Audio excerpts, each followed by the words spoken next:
Is this number 6 CB collarbone the same as the sore spot? No. Sore spot's right in around here. Just a wide area. It's a wide area. The sore spot's a big area, right above the breast.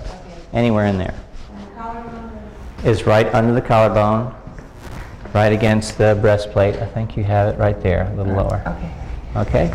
All right. How many people had a change? What were your before and after numbers? 6 and 3.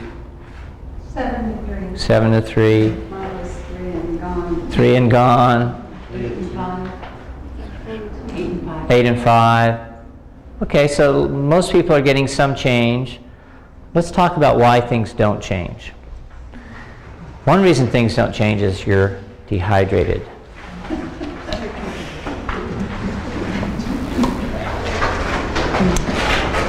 Another reason things don't change is called psychological reversal. The karate chop point is sometimes called the PR, or psychological reversal point. That's what Callahan used to call it.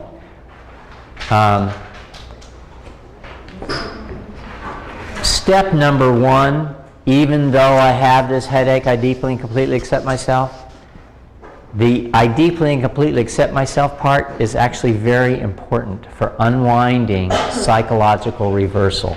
Psychological reversal is when you have a motive to keep your problem. For example, you're getting good attention for it.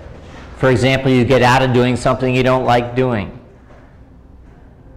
For example, you feel guilty about something you did and it's a way of self-punishing yourself.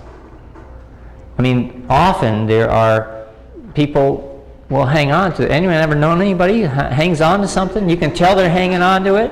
Kids do it, right? Right? So that's called psychological reversal. And when there's psychological reversal, we emphasize the deeply and completely love and accept myself, or deeply and completely accept myself part. The words don't have to be exact, but they have to be, in terms of their meaning, the same. I studied with a man who has developed a slightly different system named Zhivorod Slavinsky from Czechoslovakia. And when he does a setup, will say, I deeply and completely accept myself and this headache. Even though I have this headache, I deeply and completely accept myself and this headache. So he includes accepting the issue we're working on. This is paradoxical in that we are not trying to get rid of what we're working on by moving the mind away from it. We're working to rebalance it by moving the mind into it. That in and of itself will transform issues.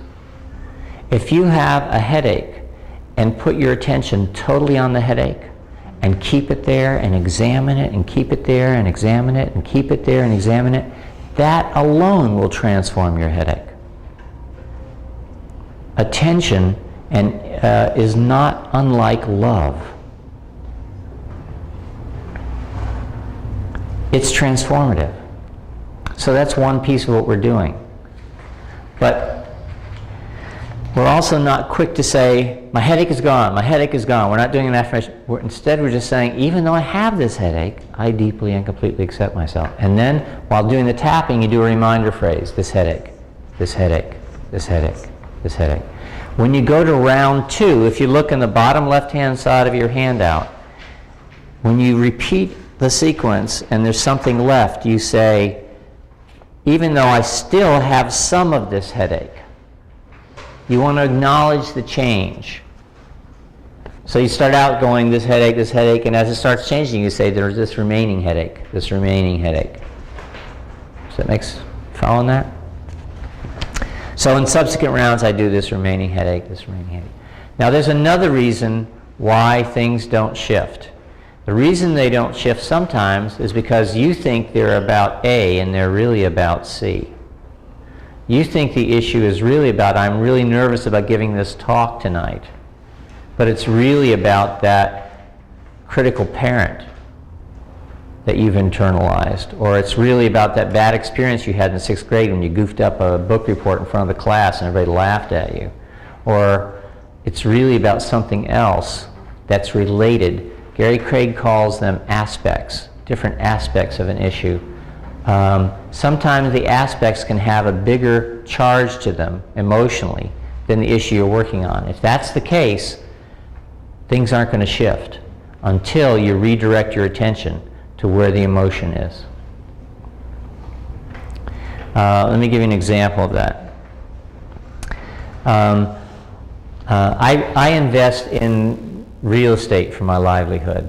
And a few years ago, when I was rediscovering EFT, I had used it as a Callahan technique, and then after I stopped doing psychology, I sort of just dropped it until I came across Gary Craig's website and rediscovered it and started applying it to things. And early on, one of the things I applied it to was the fact that I had several real estate contracts going on at the same time, something I'd never done before, and I was nervous about it. So I started out tapping my nervousness about having all these contracts, my nervousness about having. And as I tapped, I began to notice that there was another issue. An aspect or cousin of that issue was fear of making a mistake. So that was an issue, being viewed as someone who made a mistake. So I had to tap on fear of making a mistake.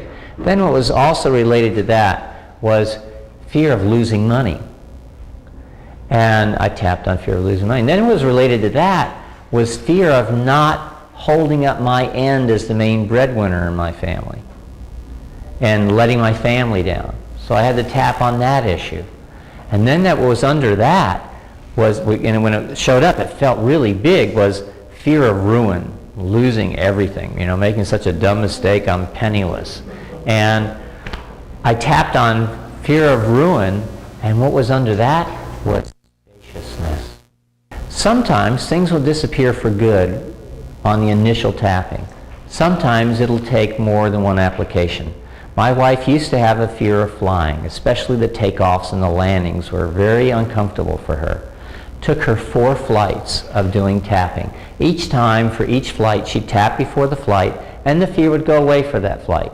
But, a couple months later, she was taking another business venture somewhere. She was at a flight. She'd get this nervousness again. She'd tap, it'd go away. Took her 4 flights. Now it doesn't even come up. She doesn't bother tapping. This can be like a magic pill. You may need to take the pill more than once. So you may need to do a lot of tapping if you have a lot of aspects to something.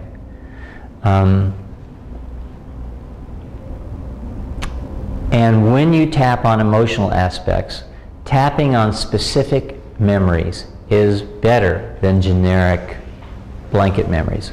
Let's say you've got some issue going on in life that takes you back to a critical parent, a mom or a dad, or somebody who put you down or only pointed out was wrong.